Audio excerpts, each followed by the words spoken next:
We are here. We are here. Welcome back to the Coach's Huddle. It's your boy, the coach where the field meets family.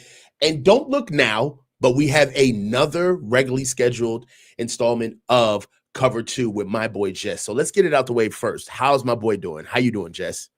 I'm doing good, coach. Love Cover 2 Mondays. It's the day after. Like I say, man, we get to analyze it, think about it, sit on it. Maybe the sky's not falling as much as we thought last night. We'll talk about it, though. Definitely, man. And like for just a little bit of precursor, I'm going in blind. We both are.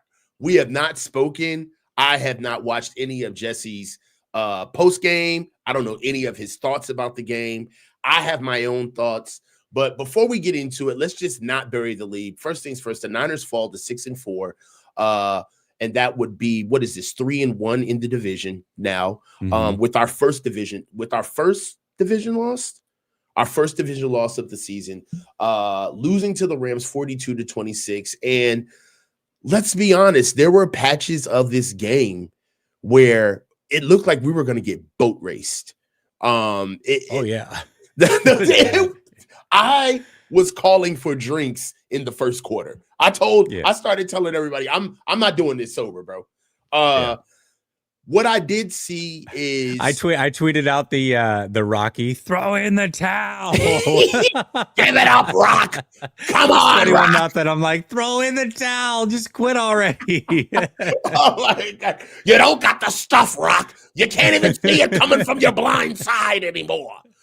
I know exactly what you mean. And honestly, it was kind of like sinking in a boat and you didn't know which leak to plug, honestly. It was more than one thing. It wasn't just the defense. The offense started slow. Coaches weren't calling the right plays. We were not necessarily tackling well. I mean, we were getting outskilled in the beginning of the game. Go ahead, Jess. No, you're absolutely right. It started out as disastrous as it could. They get the ball first. They go score a touchdown. It started out just like last week. Remember? Giants get the ball. They go score right away. It's like, oh, gosh, here we go. We can't stop the run. They're going to overpower us. And then the 49ers get the ball. Drive killed Juwan Jennings. Congratulations. He's good at that lately. Then the Rams get the ball again. Go score. 49ers are driving. Juwan Jennings kills another drive with a fumble. Rams go score again. It's 21-0. And that was basically it. Like, that was the game. I know that it got a little closer, right after halftime. It's 21-14. We got some hope. But ultimately, they went ahead and outdid what they did in the first half. They could have put 50 on the 49ers. Easily could have put 50 on the 49ers. And it wasn't good. I mean, this was the most dominant game against the 49ers all season long. The one thing that we've been proud of, Coach, is how in games the 49ers have been, how they've stuck around even when they don't deserve to. Yeah. They got boat race in this game for the most part, but oddly enough, the offense was hanging. The offense was doing their job. If Juwan Jennings doesn't kill two drives, who knows how it ends up, and we might be in this shootout. So, not all is lost by any means. The Rams are clearly a better team, and they proved it yesterday. I will say a couple of things that stuck out to me. One is we've been on the other side of this, right? We've been the juggernaut before, so we know what it feels like. And let's be honest, we've seen us fumble upon 40 points when we played teams, right? Where it's not even necessarily is that we were clicking on all cylinders, and the Rams weren't. There were a lot of drives that got stalled just because of bad throws and drops, to be quite honest with you. Like, almost just the luck of the draw helped us out. Now, there were some things that I want to talk about in the game that kind of just were throwing me off. The officiating, bro. There were so many DPIs on the Rams. They got there faster. They got there early so many times. I got to be honest. I am never going to be in a position where I'm defending Juwan Jennings fumbling balls or not being, to the level of player that he says he wants to get paid at. I get all of that. But in the context of the game, bro, he was not wrong. They were getting there so early, bro. The Rams, the defense is overrated to me, to be honest with you. It is very overrated. The offensive line did relatively well, especially in pass protection. Matt Jones stayed clean for the most part. Didn't have any sacks. I mean, did he have any sacks in this game?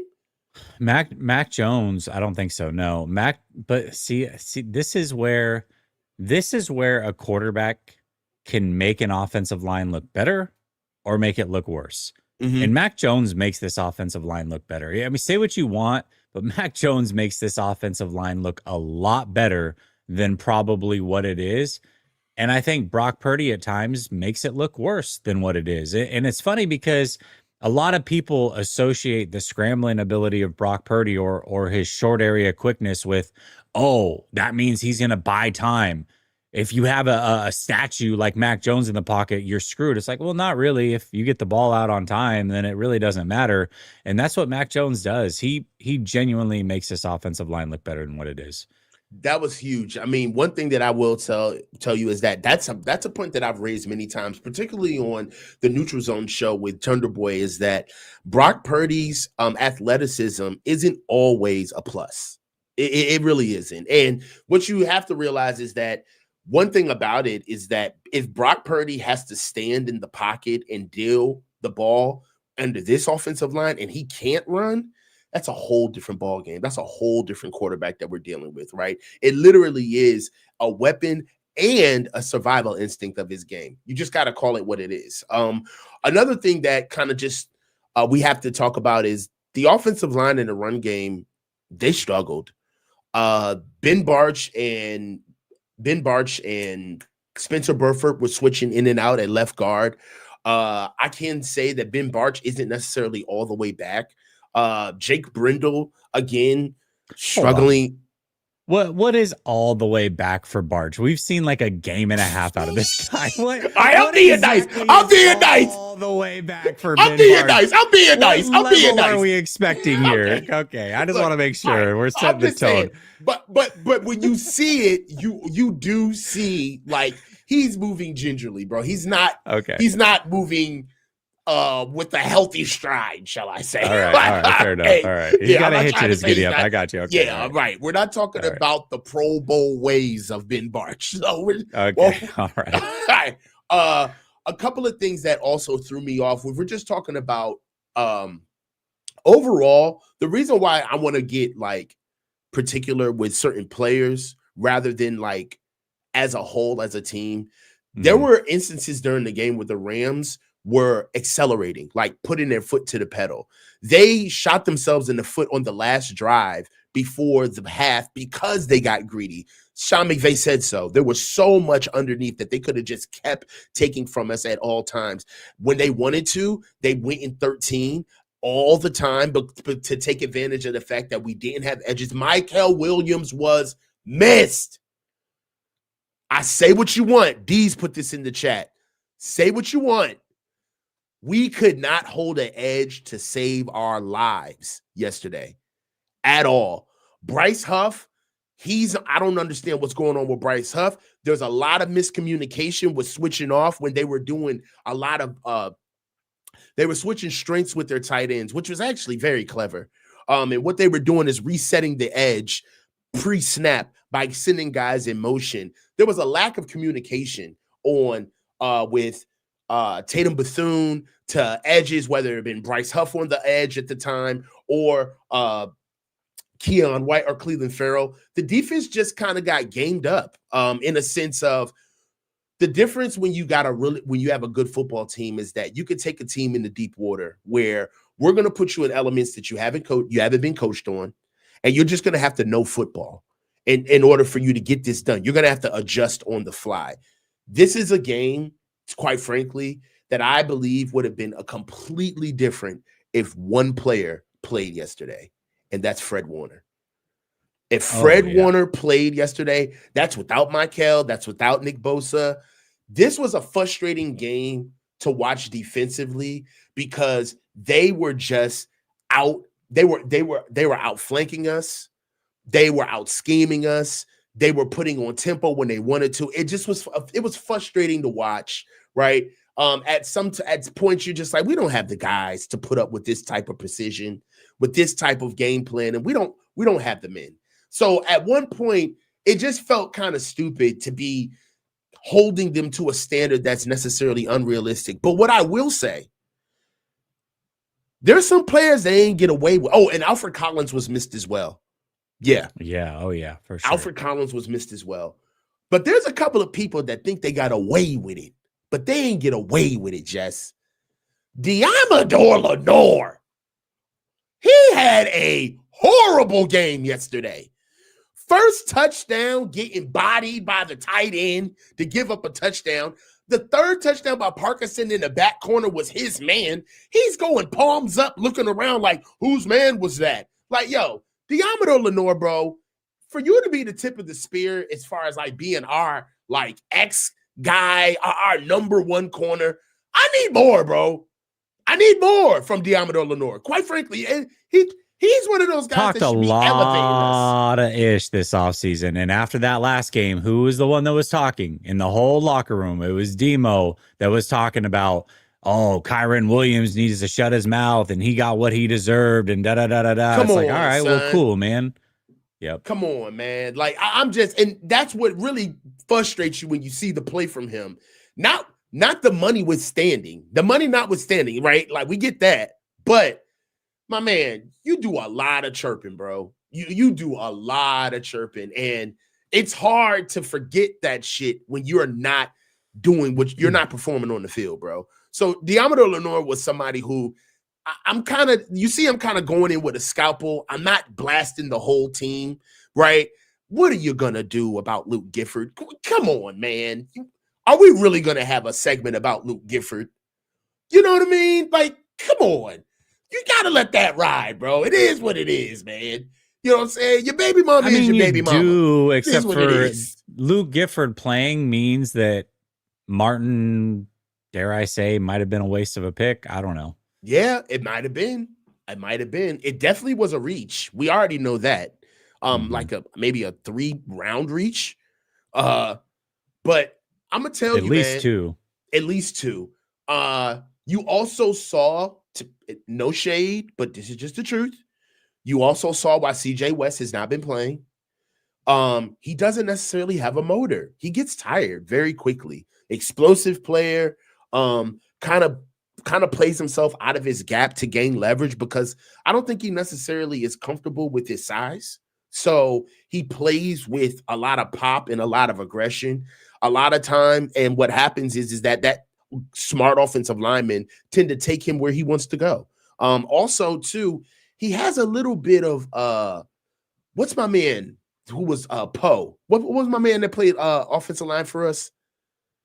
Was it Dontari Poe? Poe, little yeah, I know he was like a small he was guard. Super small. Yeah, I know what you're talking about. And I'm trying to remember his first name though, but yeah. Yeah, I forgot his first name, but he gives me Edgar Allen. No, I'm just joking. Yeah, Edgar.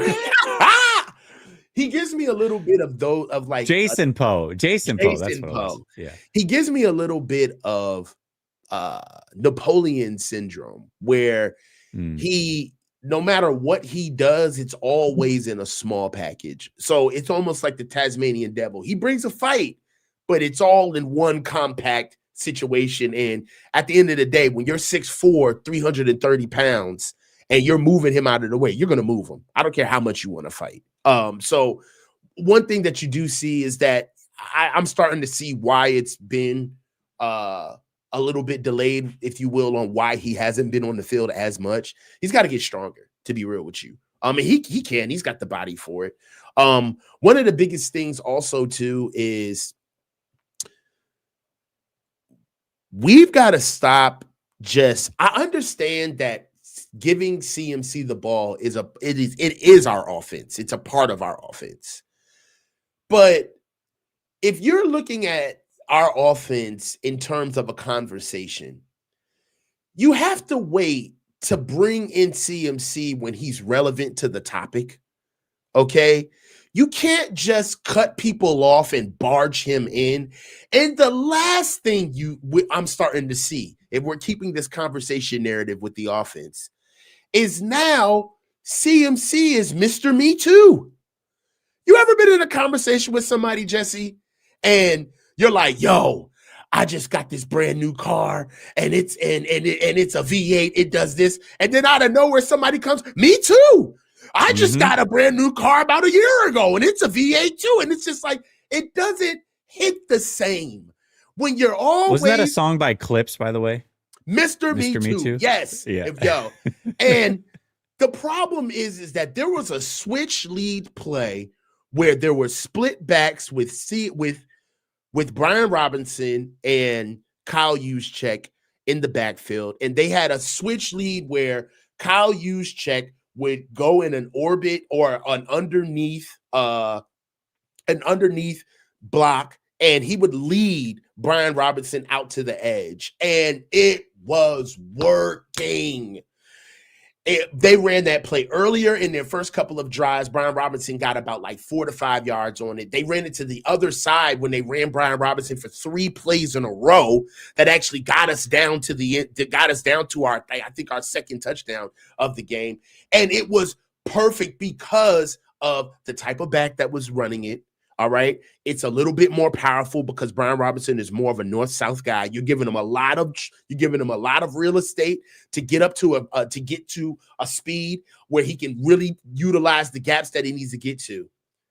And then out of nowhere, here comes CMC running the switch lead, outside zone, getting blown up in the backfield. It's like, what are we doing, man?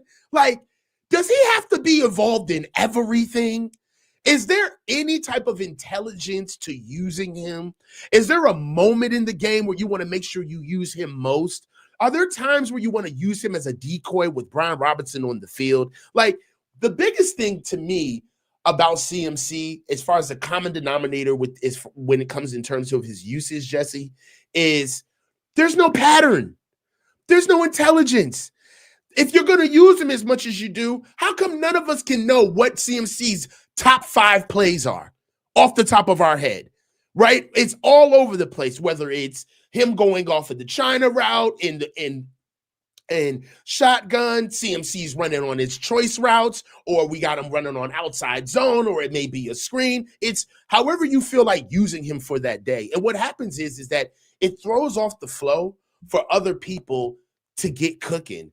At one point during the first half, Jesse, there were 4 people that touched the ball for the Niners offensively. We were at 3 and 3 drives, right? We had 6 drives apiece. The Niners had 4 people that had touched the ball. Brian Robinson Jr., George Kittle, Jawan Jennings, and CMC, right? 4. That's it. At the time, you go and look at the Rams. The Rams had 9 people that at least had 2 targets or touched the ball or ran or had carries, right?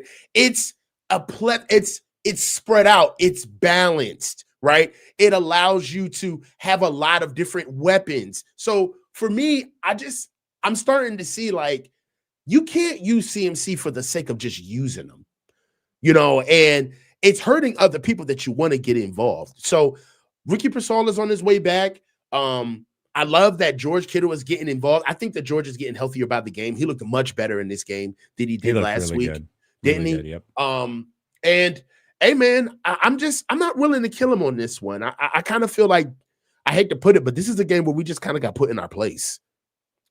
Yeah, I think that it was just a reality check, ultimately, is what happened. We got a little too big for our britches. We stepped up to Dad, and Dad reminded us that he's a man and we're not. Like, that's just basically what happened. You know what I mean? Right. It's not that big of a deal. It's not like the 49ers are out of the playoff race, but things got a lot harder. Ultimately, the 49ers are not going to win the division. Like, any grand thought of that happening is over. The 49ers are now 10 weeks in. They're 2 games behind in the loss column to Seattle and the Rams. No matter what, those teams play each other next week. So even if the 49ers beat the Cardinals, they're still behind at least one of those teams for sure, like one of those teams 2 games in the loss column. If they lose to the Cardinals, then they're behind them 3 games. So yeah, they're not winning the division. Also, the 49ers are now eighth place in the NFC, which means there is no guarantee. That game against Chicago is going to be so crucial later on this year. Mm. If they lose to Chicago, they likely are not making the playoffs. If they beat Chicago, they will. Now, luckily, if you look at Chicago's schedule, it's extremely tough down the stretch. 49ers have a very easy schedule. But if the Bears beat the 49ers, that very well could be the difference in making the playoffs or not. So that game's going to be super, super big. We're going to have to make sure that we circle that one pretty early on. And, it's just the ceiling for this team was always making the playoffs and then probably getting bounced in the first round. And I think that more than ever, that seems to be obvious. I don't see them winning a game. What do you think about George Kittle's comments? Because George Kittle talked about like, oh, I do think that this is a team that can go far and the offense can carry us and all these things. And all I could think of was the Cincinnati Bengals. He was basically talking about the 49ers as if when everybody's back, they can put up a lot of points. But we've seen this exact thing in the AFC.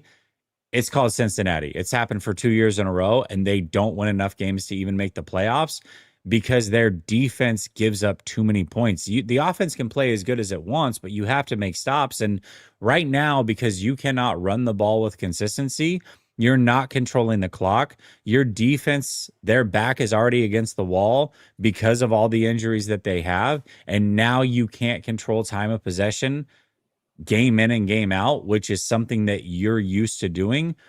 It's going to be hard to stop some of these teams. And anytime they play a real veteran quarterback, they're going to struggle mightily on defense. They just are.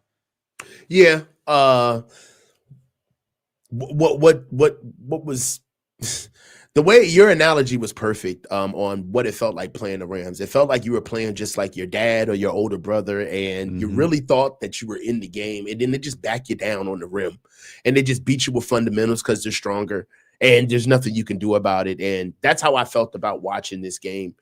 I do still think that we're in play, though. I tend to agree with George because at least he's putting out the right message, which is one of the topics that we have today is this team needs to be led by the offense. It's not even practical to lean on the defense anymore, right? Like, I understand that we can have a conversation about what they need to fix, and they don't have an edge, and we need to get a pass rush, and Diameter Lenore, I get it, but all of that comes to one sum, which is they're not good enough. They don't have enough talent. They don't have enough depth. All right. And you're not in the NFL if you can't pick apart a bad defense schematically. You're right. You're not worth your salt. So that's what they did. They picked us apart. And they went against the guys that we hope offenses can't exploit that. And that's really going to be kind of like what we live and die on is for the rest of the season. Teams that can get to our deficiencies and teams that can't. It's going to be matchup football, especially now near the end of the season. However, the offense, man, this is supposed to be like a good offense, the Rams. They're supposed to be like, class personified, Jared Verse, Braden Fisk, Cam Kitchens. Like, they're supposed to be dogs. I was underwhelmed. I want to know your thoughts, but I was underwhelmed by this defense. I wasn't that impressed. I believe that we moved the ball up and down the field on them. I know that they're a conscientious defense, right? They're very skilled. All of the turnovers that they're trying to generate, understanding that we do a lot of yak, being able to punch the ball out. I get that. But they weren't getting home. Mac was getting the ball out. And I feel like, again, we've seen Mac respond to defenses that, quote unquote, have a good pass rush. And we've seen him perform. Now, as we get healthier, Ricky Pearsall is on his way back. I don't know what's going on with BA. Well, I don't know. But Jordan Watkins, definitely seeing what we could do with the run game. I'm a sucker for good football, man. If it's there to be had, I'm always going to lean towards it, even if there's no reason for me to believe that it's going to happen. But there are ways there for us to be viable, more than viable. This is supposed to be a defense that's playoff bound. Dude, we did whatever we want. Mac Jones, dude, what were Mac's numbers yesterday? He threw for like 80%. Mac Jones shredded them both games. Like both Come games. on. If you If you add both of his games together, I mean, what did he? He's probably throwing for 700 yards in 2 games against that team. Bro. Absolutely insane. 33 Absolutely for 39, insane. 319, 3 touchdowns and a pick, bro. Like, come on, son. So for me, I understand that and then who we got? We got Arizona. I like Mac. Like, I hate to do this, but as now that I'm looking at games, I'm looking at games as Mac Jones versus 661 yards in 2 games, 5 touchdowns, 1 interception against the Rams. Yeah. Like, come on, bro. Like, if I'm looking at these teams like, all right, Mac Jones versus Arizona's defense, Mac Jones versus Carolina, Mac Jones versus Cleveland, Mac Jones versus Tennessee, Indy, Chicago, and Seattle. That's how I'm looking at it. And honestly, I believe that if we hold up on offense and actually lead with the offense, you know, I like that George put that out there because I feel like he's trying to expose it. Like, yo, we can't lean on these dudes on defense. I believe that we could do something, bro. I'm still there with this. I still my prediction is 10-7. Do you have us going? What do you have us going? Has it changed? Yeah, I mean, I had him 10-7 to start the season. I think when I ran through the schedule with Sunil, I ended up having him 9-8. This was right before the Falcons game. So far, they've lost the games that I said that they would. So before the Falcons game, I had him beating the Falcons. I had him losing to the who did they play after that? The Texans, the Rams. So they've every game that I've said thus far that they would win or lose, they have. So they're trending towards that 9-8. But I think 10-7 is still very possible. 9-8, 10-7 seems about right. Yeah. All right, and this would take a segue us into our next topic, which is should Mac finish the season? We lost. We played about as good as the team that we're going to see for the rest of the year. We got Seattle and Indy. Seattle, Indy, Chicago, Cardinals, Browns, Titans, Panthers. I think is Panthers schedule. Yeah. So Brock has been gone for so long that there's going to be at least two weeks of rust. Right? I can't expect Brock to come back and just be back in a game. If we're in, let's say we win and we split the division and we beat Arizona, and what if that'll put us at 4-1 in the division? Are we ready to roll Brock out for the last game of the season against Seattle if this game really counts? Basically, what I'm asking you is that is the conversation now fitting to say, should Brock even come back at all? Yeah, I think it's don't do this. I don't know. First of all, don't do this because I know lunacy at this point. I know, bro. First of all, hold on. Let me just preface this. Don't fuck up my topic, bro. Because because of what you already believe, bro. Don't just indulge the topic. I'm going to give you both. No. Right, I'm going to give you both. Because I know what you're about to do. I'm going to give you my opinion, but I'm also going to spin it the other. Don't worry. I got you. I got you. I don't poo-poo topics. Because I know how you feel about this. All right, you know that. You know I don't poo-poo. All right, go ahead. Don't poo-poo. Don't poo-poo. I'm not going to All right, don't do it. All right, listen. To me, it's lunacy if you bring Brock back at this point, especially after that game that Mac just played. The problem is that if you were going to bring Brock back, the point was to do it before the Giants because we knew that Mac was going to look good in that game. They were going to win, and they did. Now you played the Rams for a second time, which is arguably the toughest team you play all year. Mm-hmm. And he's looked not only good against them twice, he's looked phenomenal against them twice. So it's really hard to bring Brock back now. And is this offense going to be better? I mean, you add Ricky and Ayuk to this offense with Mac, why wouldn't it continue to climb? But the flip side of that is if you are going to bring Brock back, you've made it through all the tough teams at this point for at least the next 3 or 4 games. All right. So now is the time that you can bring him back, add in Ricky Pearsall, make him look really, really good for about a 3-4 week stretch with a bye week in between. You're playing a terrible, terrible Panthers defense. You're playing a terrible Titans defense. The Cardinals defense is The Browns defense is So you've got a 4-game stretch here with a bye week included that is going to make him look as good as he can, especially if you're adding weapons to that. And then you've got that final 3-game stretch where he gets to go into it. He's got some confidence and he's going to look good. But if you don't bring him back now, and Mac goes out and beats the Cardinals, it's just like you cannot do it at that point. You absolutely cannot do it. Now, I was talking to David in the post game. He doesn't think Brock's coming back at all. He just doesn't think it's going to happen. He thinks it's 100% a soft benching. We're not going to see Brock unless Mac just falters and falls on his face. And they're going to keep playing this game week in and week out. But ultimately, it's Mac's team. I don't know if I agree with that, but it is hard to say that Brock's going to be back because I've thought it for 3 weeks he would be back. So what am I going to say for a 4th week? He's coming back and then he doesn't. Then what? Did we not have this conversation a couple of weeks ago where I told you he's not coming back? Yeah, you did say it. I didn't believe he it ain't then, coming back, bro. It just seems, yeah. He is not coming back. And the number one, sometimes when you look at these situations, especially like after, let's say, it's the end of the season, right? And season's over. You'll be able to go back and be like, God, if I would have saw that would have been the indicator that he's not coming back. You know why he's not coming back? It's the same reason why Jimmy didn't come back and why Trey didn't come back. The locker room. The locker room has bought in to Mac Jones. The same way they bought into Mac, bro.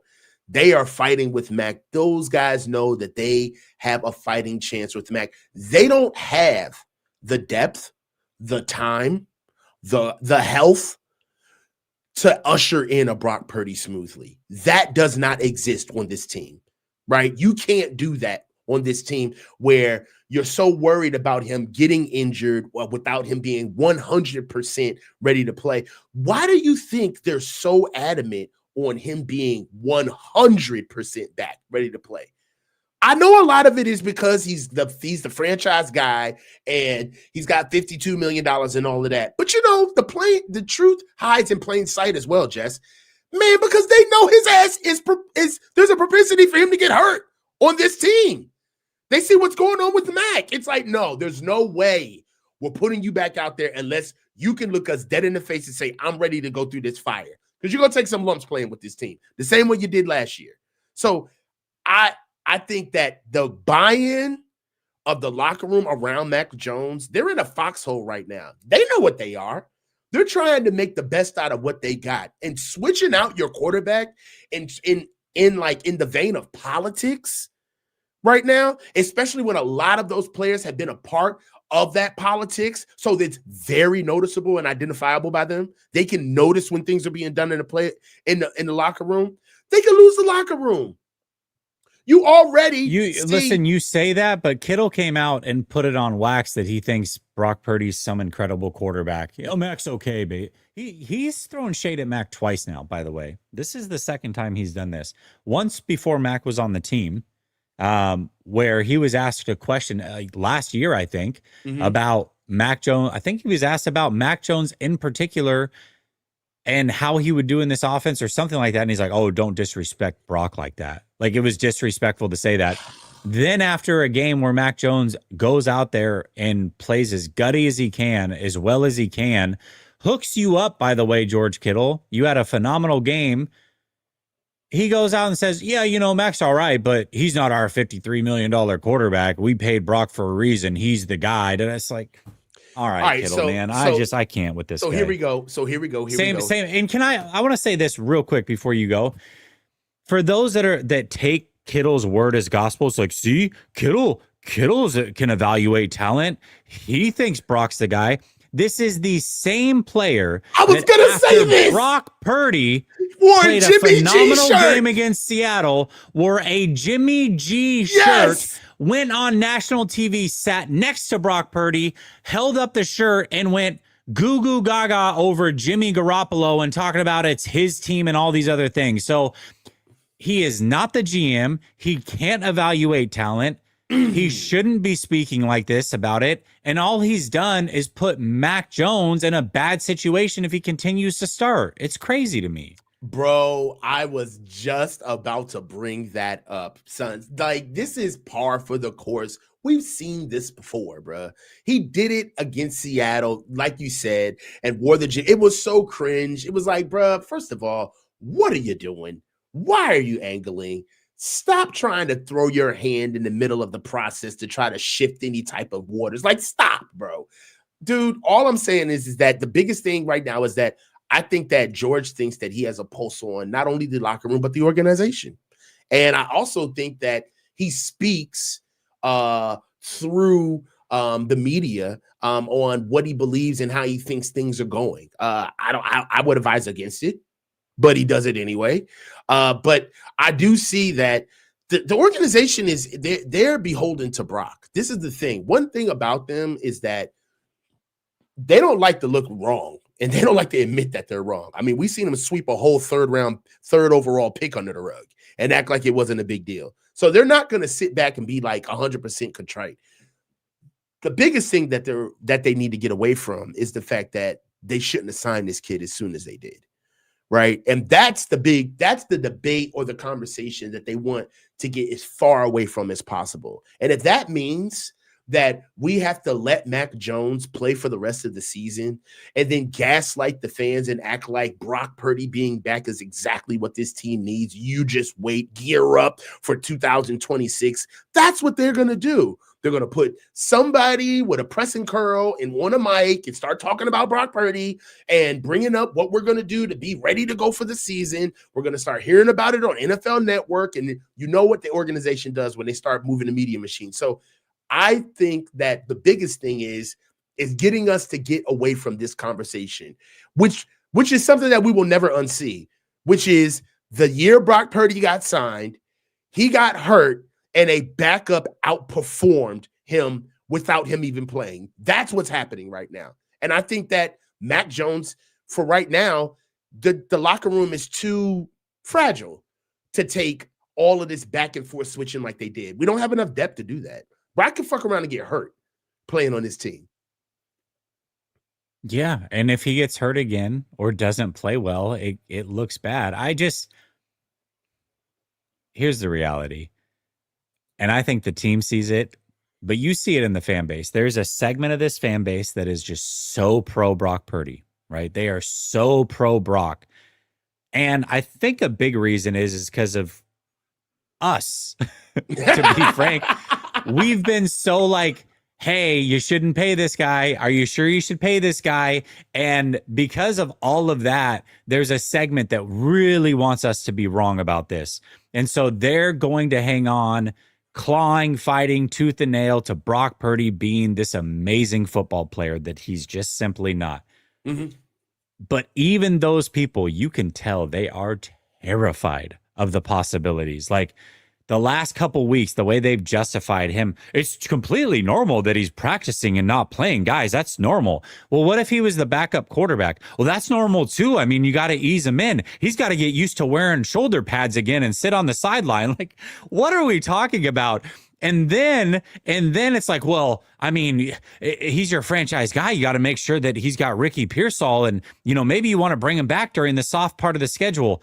If he's that dude, you don't worry this much. You guys are all trying to protect him like this is Little Giants. You're wrapping the foam bedding around him and throwing him out there to make sure that he's protected and looks as good as possible. And you know why you're doing that? Because you're scared that you're wrong.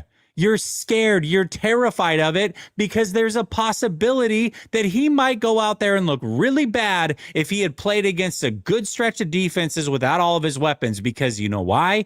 It happened last year. So why couldn't it happen this year? That's all. That's what it is. And I think the team's terrified too. Yeah, it's facts. It is what it is. They're trying to protect this. This is a soft benching, bro. I honestly believe that Mac is going to play the rest of the season. It's really not that big of a deal.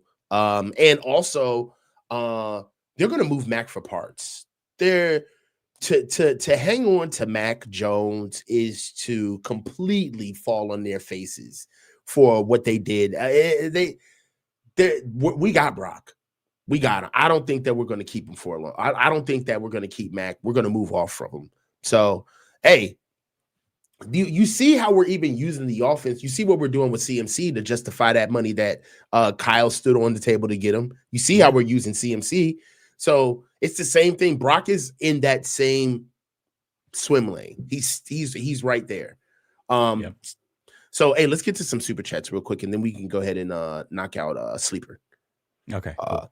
So we got Rylan Powell gifted one last second sports membership. Okay, guy. Appreciate you. Appreciate you, dog. Alex Maya poured a stronger drink after seeing CMC being spammed after B Rob's nice drive. Yeah, I saw it. It was like there was a clear, like, anxious reaction to B Rob taking over the end of that drive. It was like, oh, we got to get CMC involved. And he was like running the same plays. And I'm like, bro, you just think that you could just Lego Etch-a-Sketch shit together just because, oh, we got some positivity with this switch lead. Let's go ahead and get CMC on there. I'm like, bro, like, God, you always trying to be like me, bro. Stop, bro. SoCal 1918. Personally, I think it's a mistake they bring Purdy back. Purdy wasn't good when the offense didn't have the better players compared to what Mac has done. Purdy has like 15 plus interceptions in the last 20 games. Hey, man. It is what it is, bro. Do you have anything to say to this? We are a little less than a month away from the 1 year mark since Brock Purdy's played a good, clean game. December 8th, 2024 against the lonely Chicago Bears. That terrible team, that terrible franchise that had just fired their coach. That is the last time Brock Purdy's played a clean game. We're almost at that year mark. That's kind of crazy to think about. It's nuts. It's nuts. And then also, we already know this one. Michael Allen says Kyle's scared of getting fired. And hey, listen, what does Kyle say that the number one thing that his father taught him, passed down through being a coach, is how to keep your job. How to keep your job. So we already know that. So let's get over here to Sleeper time. Let's All right, listen, I did us the liberty because the Monday Night Football game starts while we're always on air. So I made the picks these are the picks that I made. But before we get there, I just want to say you can get a 100% deposit match of up to $100 using promo code LSS. If you are on the fence about using Sleeper, use promo code LSS and you will get a free $20 play. You don't even have to make a deposit. So the picks for tonight's game, and we'll see how these are going. Jordan Love just needs one passing yard. We should be good there. Jalen Hurts, I teased him down to 150 plus passing yards. I didn't trust the 210 on that one, that's for sure. I've got Jake Elliott making more than 1.5 field goals, and then Micah Parsons racking up a sack. Hurts runs around a lot. I figure he'll fall into the arms of Parsons at some point during this game. So those are the picks tonight. $10 to win, $45.50. You can tail, you can fade, but either way, use promo code LSS. Link is pinned to the top of the description. All right, Coach, let's get to the next topic. My dog. All right, so let's go with, I mean, has the defense hit a wall? This is a real show. We're not afraid to admit when we may have had a shitty topic. Is this a shitty topic? It might be a shitty topic, but I was going to switch it because it was shitty. I was going to save you, but you just peeled back the curtain. So I guess let's go. No, that's what I said. This show is all about transparency. We're not just going to forge along with a boring topic and make you guys listen to us. If this is a shitty topic, sometimes you got to course correct. This is a shitty topic and we're changing it. Go. Okay, you wanted to talk about Robert Saleh and the Giants thing, and we can parlay this into that topic. So let's start and springboard using this topic, which is how much blame does Robert Saleh deserve for the way this defense is performing? We know that they're injured. We understand that. But Robert Saleh is supposed to be this czar, this amazing coach. Oh, my gosh, we're going to lose him this offseason, every single step of the way. How much blame does he deserve, if any? Maybe he doesn't deserve any. Maybe it's just, hey, this team's not good. They got a lot of injuries. There's nothing you can do about it. I think there's some to go around, but I would love to hear your thoughts on it.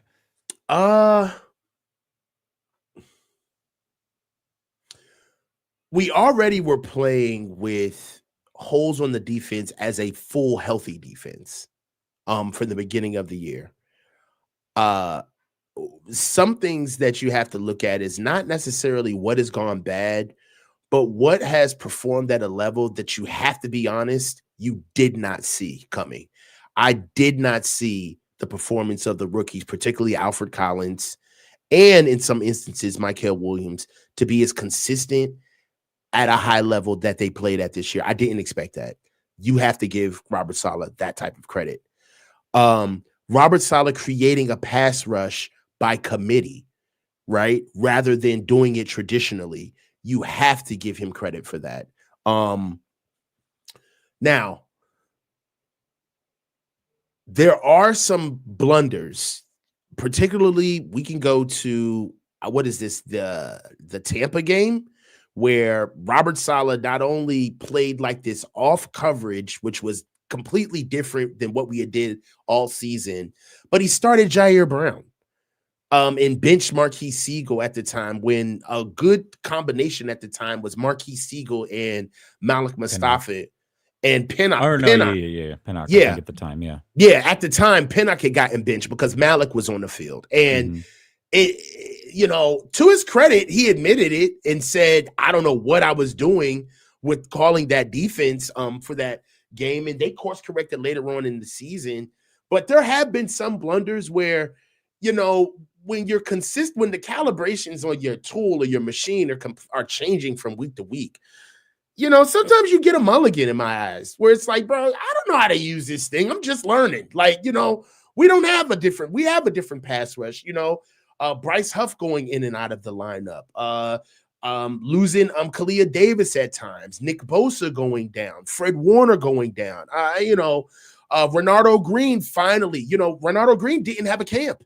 Right. And at one point, we were trying to figure out not what we were going to do at nickel, but what we were going to do at the other boundary corner, because we didn't know exactly what we were going to do. Then Darrell Luter Jr. filled in for us and did a good job until Renardo Green came in. All of those things for me, I feel like you can't really bag on Coach Saleh. And then, quite frankly, if you really want to keep it a buck, all of that time that we were saying that Kyle Shanahan was kind of like coach of the year candidate, low key, it was Robert Saleh right there, neck and neck, with the same type of performances that we saw in defense, that we saw from offense via Mac Jones, and our lack of a running game at time. There was a very distinct part of the season in the beginning where we weren't running the ball well at all.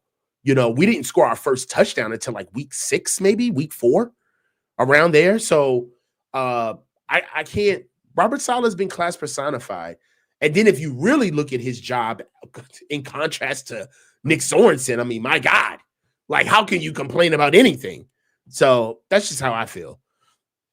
Yeah, I mean, I do think there's a couple things that I want to look at. Of course, he's better than Sorensen. Sorensen was way out in front of his skis, but it did take this team, even when healthy, quite a while to force a turnover, like an intercept, to get an interception. It did take a while. And this team should have had a few interceptions at the very least. Fred Warner was out there doing his best Peanut Tillman impression and forcing the ball out every single game, it seemed like. But outside of that, they weren't forcing turnovers. So that's one thing I look at.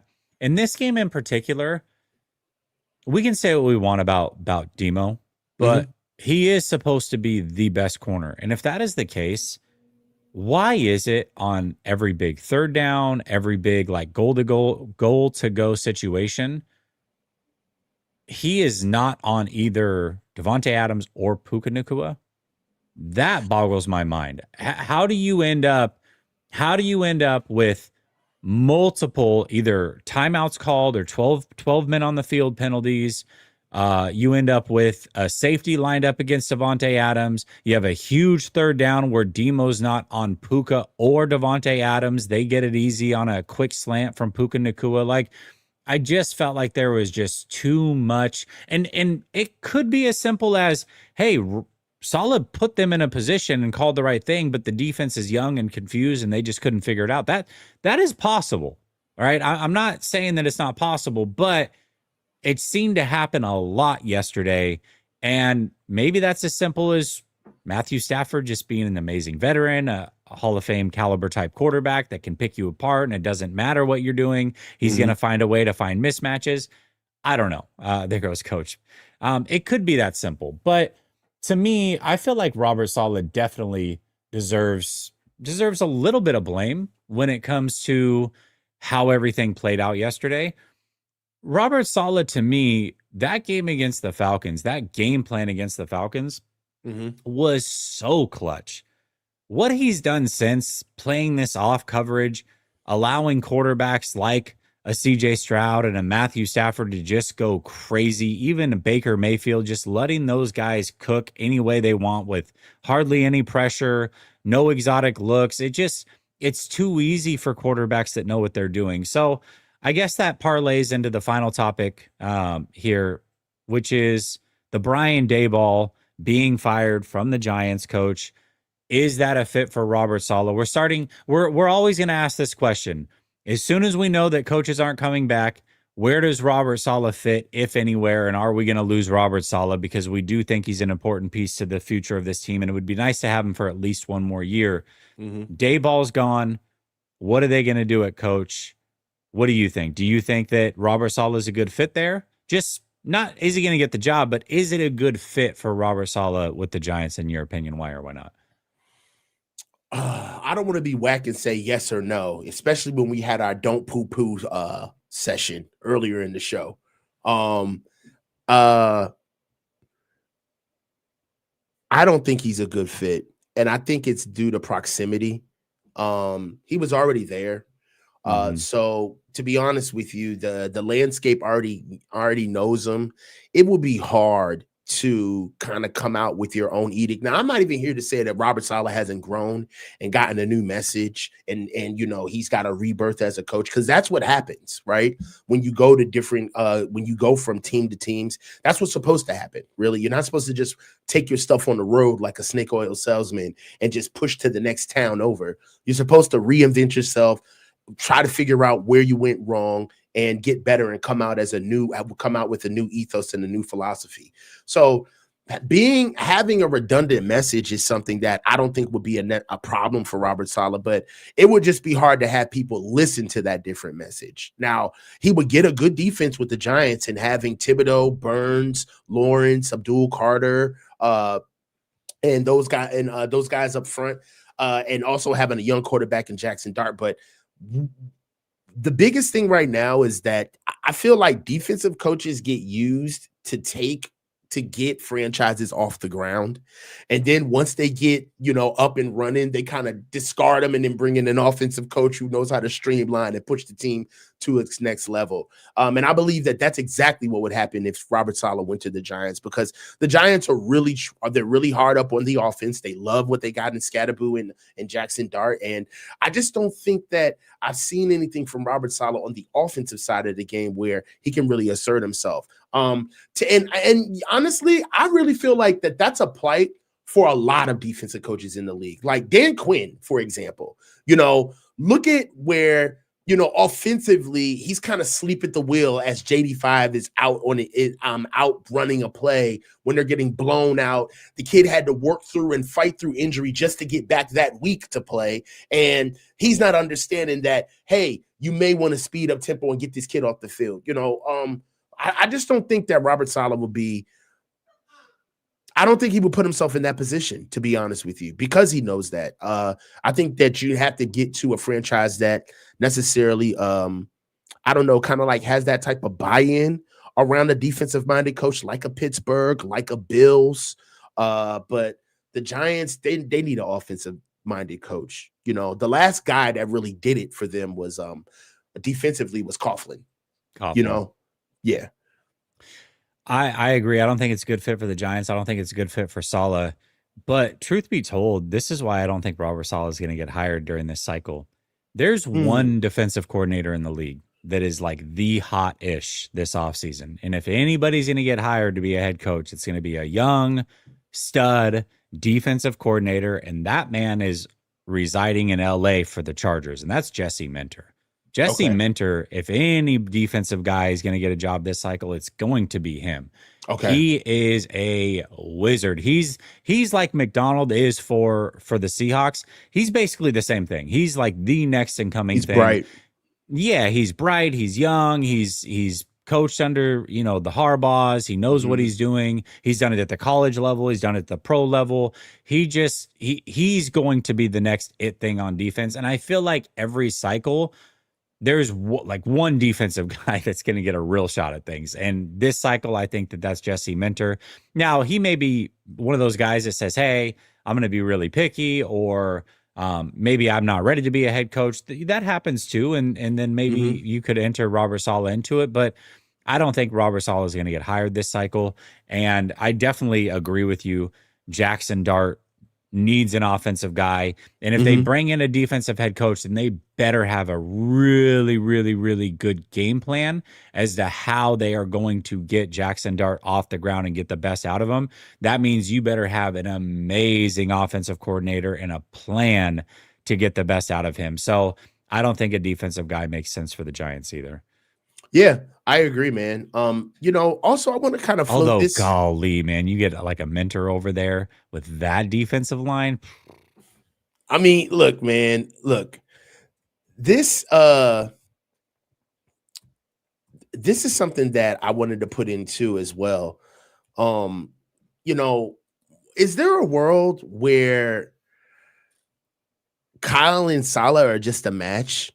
They coach really well together. Am I tripping?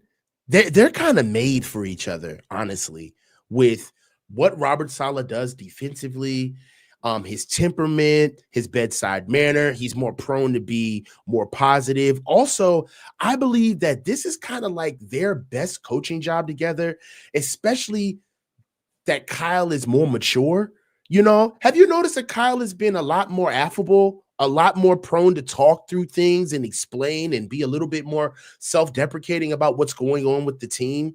In years past, it's been a joy, honestly, to watch the both of them work together.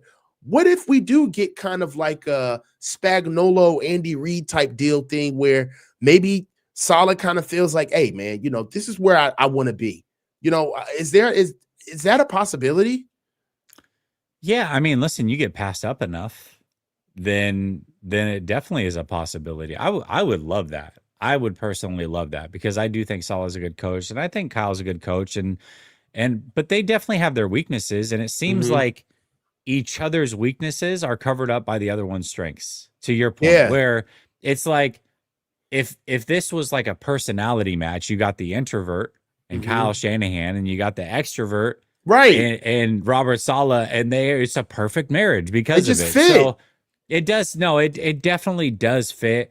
Also, the fact that Kyle, maybe to your point, it's not as big as what it used to be, but he certainly has an ego. Robert Saleh seems to have none of the He doesn't above when it care. He comes. doesn't want He it. doesn't care. He just whoever gets credit. I Again, just it's want to help the perfect. guys. It is a perfect marriage. And yes, those two being paired together makes a ton of sense. If you can keep it together for a while, by all means, I'm here for it for sure. Yeah. Hey, look. Hey, let's get these last couple of super chats out of the Mhm. way and then we can get up out of here. Here we go. Bill Kennedy, Salah doing a great job with what he has. Future head coach. I understand. I, Yeah, I I mean, maybe. I selfishly just want to keep him. I really would love a Spagnolo Reed thing to happen between the two of them. Honestly, I think that right now they don't have nearly as much talent as they've had together. We've seen them at their best, and they're kind of at their worst a little bit with talent wise, and they're doing as best as any coaching duo could do with these guys. So I hope they stay together, honestly. Eric Dowling, 199. When will it be time to move on? When will it time to move on from Kyle? I think Kyle's not going anywhere, honestly. I think he's here for a long time, to be real with you. Bill Kennedy, looking forward to 3D, three deep members only. I got you. It's gonna be cool, bro. Hugo de Jesus, a world where Kyle Shanahan and Robert Saleh switch positions. I don't know, man. I don't know. That would be a hard sell. I honestly, I don't think that the organization would do that to Kyle. honestly. And to be real with you, now that I think about it, I don't think I would be. I don't think I would take the job if I was Robert Saleh. I wouldn't want to be with the organization that would do that to Kyle if I was Robert. To be real with you, I don't think that would ever work. I think if Robert Saleh had the perfect offensive coordinator, it would be Mike McDaniel. That would be the perfect. McDaniel would be the guy for him. Okay. I think that would work, honestly. And I think they would fit together too, as far as like Mike giving him Robert giving him some legs. I feel bad for Mike McDaniel sometimes. Like I don't feel like he gets taken seriously. No, he doesn't. Yeah, Robert would be kind of like his big brother, like, hey, you know that social media post was like, hey, this is my husband. Be nice. He's about to show you his dorky shit. Be cool. Yeah. I see. Yeah. Robert like, hey, this is my OC. He's about to come in here and tell you why we're gonna beat the Cardinals. Be nice. Go ahead, Mike. Say what you gotta say. Well, today is he standing there with his arms crossed, like watching over everybody, making sure they're nice to Mike? Yeah. Exactly. And then Mike could be up there. He's such a terrible speaker. Yeah, today, and Robert's like scanning the room. And now ask questions. Ask questions. Hey man, what do you got for the rest of the week, bro? I've got a show with Sunil tomorrow. I've got Behind Enemy Lines on Thursday with Mike with the Cardinals, and a bunch of stuff on Roundtable Sports, man. What about you? Awesome. I got Neutral Zone tomorrow with Chunder Boy. We're going to get Faithful Review going with me and Tom. Also, we got 3 Deep starting on our members only. That's going to be a dope show. We got to start talking about 3 Deep. It's going to be me, you, and Grant. That's our transition from 4-man front. Our boy Ryan went on to a coaching career with coaching with his boys, which is going to be dope. And then also just kind of getting ready for this game against the Cardinals. I'm excited for this one too. And it's going to be Sunday night too, isn't it? I don't know what time it is, honestly. I haven't even looked at I don't think it's a Sunday night. I don't think it's Sunday night. That'd be a really bad Sunday night football game. Oh, okay. No, 4:05. 4:05. It's all right. Hey, we're on Monday Night Football the next week, and thank goodness YouTube TV and Disney are at odds, because real good time that you have. I have ESPN Plus. I've got Disney. I've got YouTube TV. I've got NFL Sunday Ticket, and I can't watch the Monday Night Football game. Tell me how that's possible. Because it's possible? America. It's America, bro. Hey, man. This is the coach signing off with my boy Jesse. Stay low and keep your feet moving. Peace.